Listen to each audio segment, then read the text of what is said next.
In November 1956, the most powerful empire on Earth collapsed in just 11 days. Not from war, not from revolution, but from a phone call.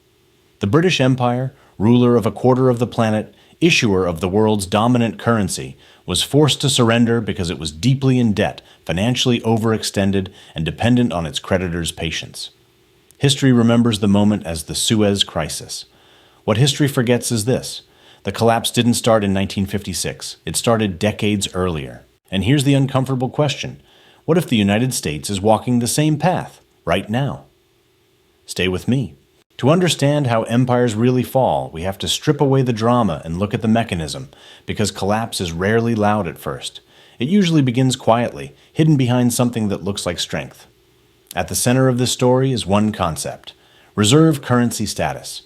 Think of a reserve currency like a global credit card with an unlimited spending limit. When the world needs your money to trade, save, and settle debts, you gain extraordinary privileges. You can borrow cheaply. You can run persistent trade deficits. You can spend more than you produce, year after year, without immediate consequences. This is why reserve currency nations often appear immune to basic economic rules. Deficits don't hurt the same way. Debt doesn't feel urgent. Markets give you the benefit of the doubt not because your fundamentals are perfect, but because there's no obvious alternative. But here's the critical part. Most people miss. Currency dominance and economic dominance are not the same thing. They move together until they don't. Economies weaken first. Currencies lag behind. This delay is driven by inertia. Financial systems are slow to change because change is inconvenient. Contracts are written in the old currency. Reserves are held in the old currency. Habits persist long after the underlying reality is shifted. That inertia creates an illusion of stability. From the outside, everything still looks solid. The currency remains strong. Borrowing costs stay low. Leaders point to markets as proof that nothing is wrong, but underneath the surface, the math is quietly deteriorating. This is where empires make their first mistake. They mistake financial privilege for real power. Real power comes from productivity, competitiveness, and the ability to generate surplus. Financial privilege, on the other hand, comes from trust. Trust that the system will keep working tomorrow because it worked yesterday. Trust can stretch far beyond fundamentals, but it cannot replace them indefinitely. The second mistake is psychological. When a country has enjoyed dominance for generations, it begins to treat that dominance as an entitlement rather than a condition. Spending decisions stop being constrained by capacity and start being justified by status. We have global responsibilities. We can't afford to step back. The world depends on us. Those arguments sound strategic, but they often mask a deeper issue: the refusal to adjust ambitions to match economic reality. This is how overextension becomes normalized.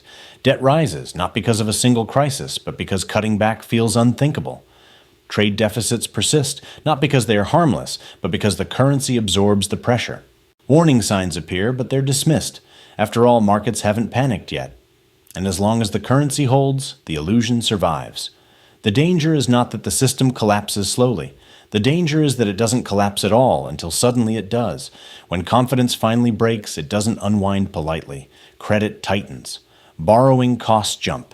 Imports become more expensive. Choices that were once postponed become unavoidable all at once. This is why the fall of great powers feels shocking in hindsight. People assume something dramatic must have triggered it. In reality, the trigger is usually just the moment when the world stops pretending. And that brings us to the historical case that reveals this mechanism more clearly than any theory ever could, because no empire illustrates the gap between currency privilege and economic reality better than Britain in the early 20th century. That story is where the pattern becomes impossible to ignore. To see how reserve currency privilege turns from an advantage into a trap, we have to rewind to Britain at the peak of its power.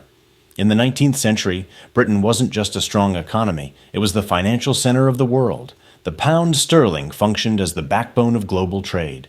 International contracts were written in pounds. Central banks held pounds as reserves. Capital flowed through London. This gave Britain extraordinary leverage. It could borrow cheaply, finance a vast navy, and run trade deficits without immediate pain. But by the late 1800s, the foundations were already shifting. Across the Atlantic, the United States had quietly overtaken Britain in industrial output. American factories were larger, more efficient, and technologically ahead. Productivity growth favored the US, not Britain. Yet none of this showed up in the currency system right away. The pound remained dominant because the world was used to it. Financial infrastructure doesn't update like software. It resists change. This disconnect between economic reality and financial perception is where the danger began. World War I accelerated the problem. To finance the war, Britain borrowed on a scale it had never experienced before. By 1918, the transformation was complete. Britain went from being the world's largest creditor to one of its largest debtors, owing massive sums, especially to the United States. At this point, Britain faced a choice. It could accept a reduced role in the global system, scale back its commitments, and allow its economy to rebalance. Or it could try to preserve the image of pre-war greatness. Britain chose the image. In 1925, the country made what many economists later described as a catastrophic decision. It returned to the gold standard at the pre-war exchange rate. In plain terms, Britain pretended its currency was still as strong as it had been before the war, even though the underlying economy clearly wasn't. This wasn't an economic decision. It was a psychological one. Maintaining an overvalued currency required high interest rates. High rates suppressed domestic investment, crushed exports, and pushed unemployment higher. British goods became too expensive for foreign buyers, while foreign competition intensified. Growth slowed, but the political class insisted this was the price of maintaining credibility. Here's the key lesson. Credibility based on denial is not credibility at all. Throughout the late 1920s and early 1930s, the cracks widened. Britain was spending more than it earned, borrowing to sustain a global military presence and relying on reputation to hold the system together. Financial markets eventually noticed. Speculative pressure on the pound mounted, not because traders were hostile, but because the numbers no longer added up. In 1931, Britain was forced off the gold standard entirely. The pound devalued sharply, nearly 30%. It was a public humiliation, but also a warning. And yet, even after this moment, the system didn't collapse. Why? Because Britain still had an empire. Colonies and dependent territories were required to hold reserves in pounds and conduct trade through British financial channels. This artificial demand propped up the currency long after the economic justification had faded. Britain was, in effect, using political power to delay financial reality. That delay proved costly. World War II delivered the final blow to Britain's balance sheet. The country emerged victorious but financially exhausted. Debt soared to levels that exceeded annual economic output. Britain survived the immediate post-war period only through American loans and external support. But once again, British leadership refused to adjust ambition to capacity. Military deployments remained global. Prestige projects continued. The assumption was that Britain could not afford to stop acting like a superpower, even though it could no longer afford to keep acting like one. This illusion was finally shattered in 1956. When Egypt nationalized the Suez Canal, Britain responded militarily, assuming its status would shield it from consequences. The operation itself went well on the ground, but Britain no longer controlled the financial system that mattered. The United States did. America made it clear that it would not support the intervention. More importantly, it threatened Britain's currency, selling pounds and blocking emergency financial assistance. Britain's foreign reserves began draining at a terrifying pace. Within days, the country faced a full-blown financial crisis. The choice was immediate and brutal: withdraw or watch the currency collapse. Britain withdrew. The Suez Crisis lasted just 11 days, but it revealed something that had been true for decades. Britain was no longer a global power sustained by economic strength. It was a debtor nation living on borrowed credibility. Once that credibility was challenged, the system snapped. This is the pattern that matters. Britain didn't fall because of a single bad decision. It fell because it spent decades mistaking currency privilege for strength, refusing to scale back commitments, and believing that history entitled it to a future.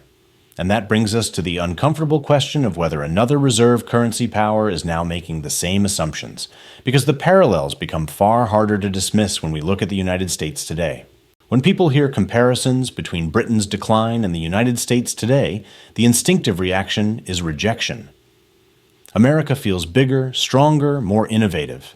The dollar is everywhere. Markets still trust U.S. debt. Interest rates, while higher, are manageable. On the surface, nothing looks like collapse. That reaction is precisely the point. Britain looked stable too, right up until it wasn't. The United States today enjoys the same structural privilege Britain once did, the world's dominant reserve currency.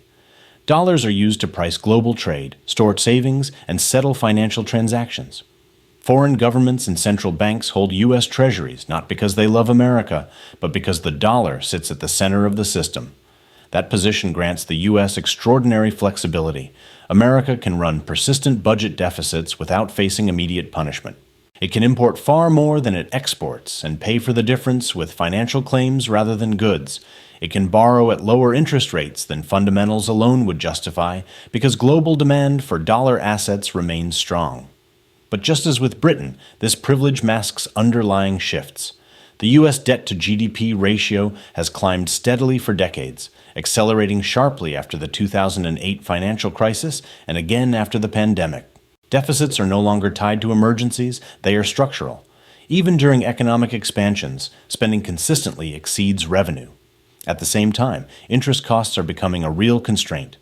As debt grows and rates rise, a larger share of government revenue goes towards servicing past obligations rather than funding future growth. This is not a moral argument, it's a mathematical one, and yet policy behavior hasn't meaningfully adjusted. Military spending remains historically high, with global commitments spread across dozens of regions. The justification sounds familiar. Strategic necessity, global stability, leadership. But as with Britain, these commitments are rarely evaluated against long-term fiscal capacity. Cutting back is framed as weakness, not realism. This is the first parallel, the refusal to scale ambition to balance sheet reality. The second parallel lies in trade. For decades, the United States has consumed more than it produces, relying on imports to sustain its standard of living. Trade deficits are treated as normal, even permanent. The dollar absorbs the imbalance, allowing Americans to buy real goods in exchange for financial promises. As long as foreigners are willing to hold those promises, the system holds. But willingness is not guaranteed, it is conditional. This brings us to the modern equivalent of Britain's imperial currency system, the dollar-based global financial architecture. For much of the post-war era, key commodities, especially energy, have been priced and settled in dollars. This created forced demand for the currency, reinforcing its dominance regardless of U.S. trade behavior. That system still exists, but it is no longer unquestioned. Major economies are actively reducing reliance on the dollar where possible.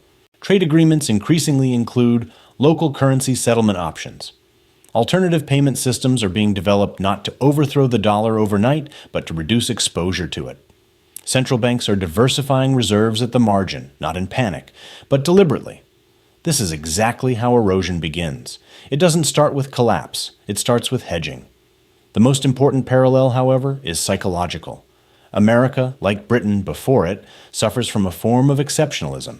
There is a deeply held belief that the rules of economic gravity apply differently here. That is because the U.S. built the system. It will always benefit from it. That history, innovation, and military power guarantee financial dominance. But history does not grant exemptions. It records patterns. Britain believed its empire made the pound indispensable. America believes its markets, technology, and institutions make the dollar irreplaceable. Both beliefs contain truth. Both can coexist with eventual decline.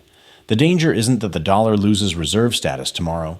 The danger is that policymakers interpret continued demand as proof that nothing needs to change. That debt accumulation is sustainable because markets still show up. That structural imbalances can be postponed indefinitely. This is how financial privilege becomes a trap. As long as the system functions, adjustment feels unnecessary. And when adjustment finally becomes unavoidable, it feels sudden and extreme.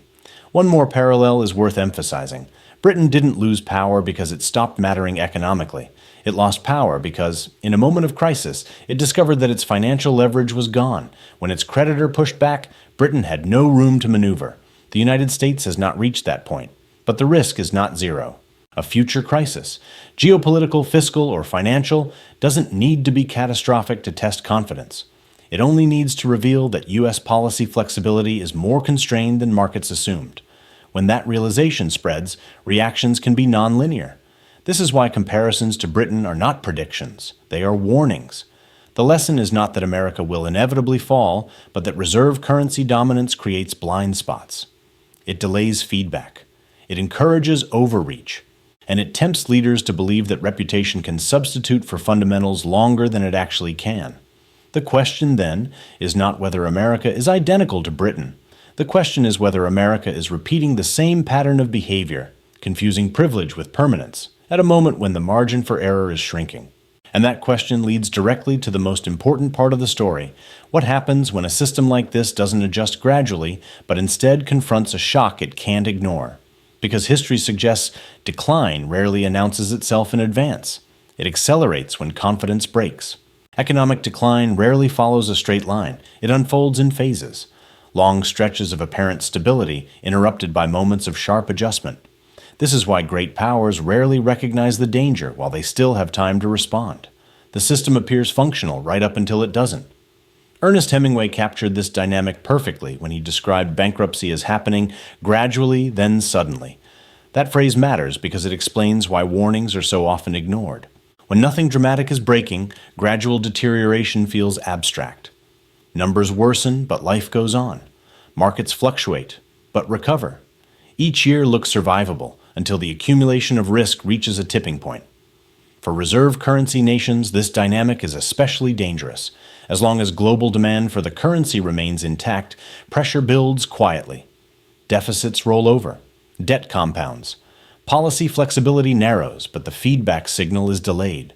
This creates the illusion that time is on your side, when in reality, it's working against you. To understand what that means in practice, it's useful to think in terms of scenarios, not predictions. Scenario A is the slow burn path, the one most people assume will happen. In this scenario, the United States continues along its current trajectory. Debt rises, but not explosively.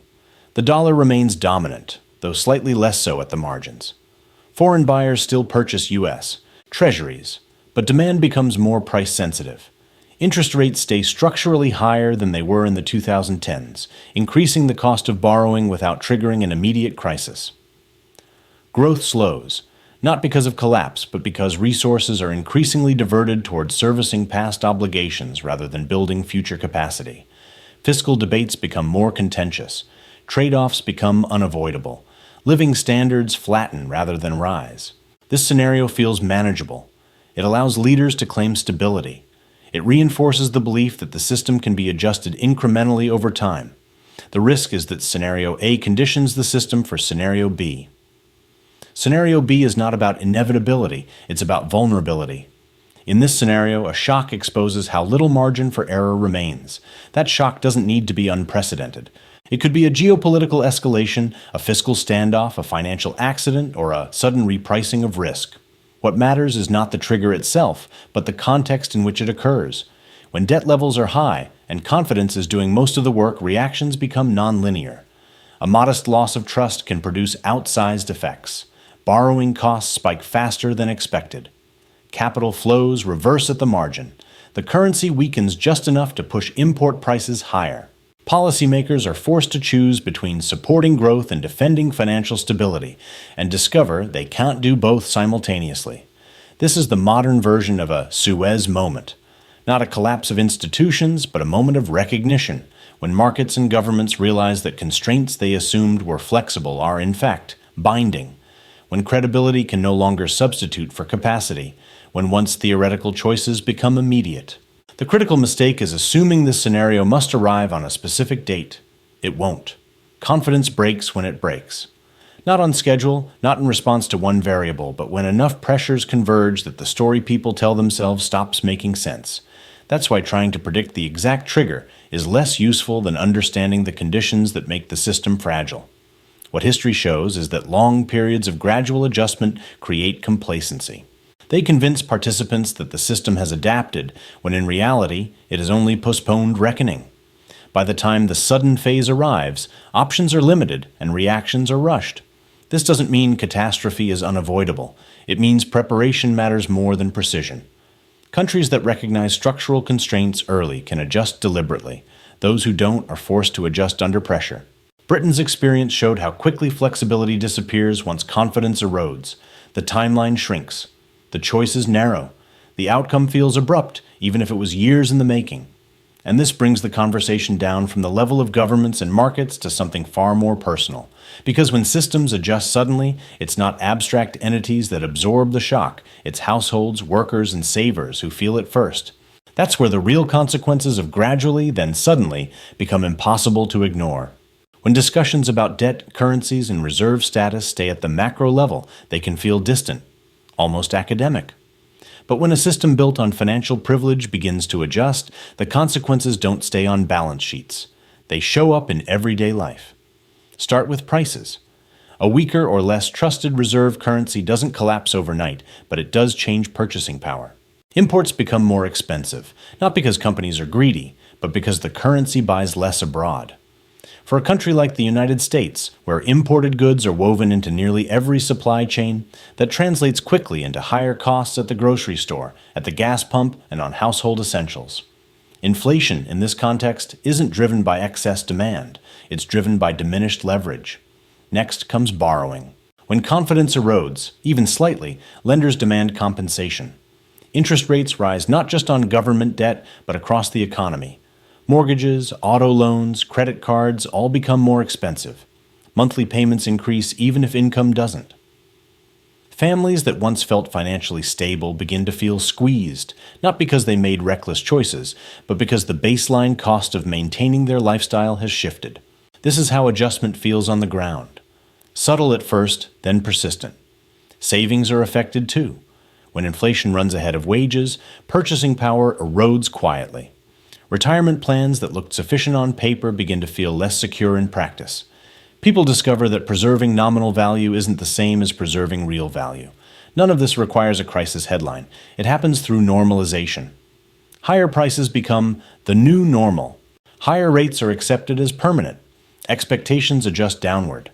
Over time, what's lost isn't just money. It's confidence in forward progress. This is what Britain experienced after losing its financial primacy. Living standards didn't collapse in a single year, but the sense of guaranteed improvement disappeared. A generation later, the country was fundamentally different, not because people failed, but because the system they relied on had changed. That's the core lesson. When a reserve currency system weakens, the burden of adjustment doesn't fall evenly.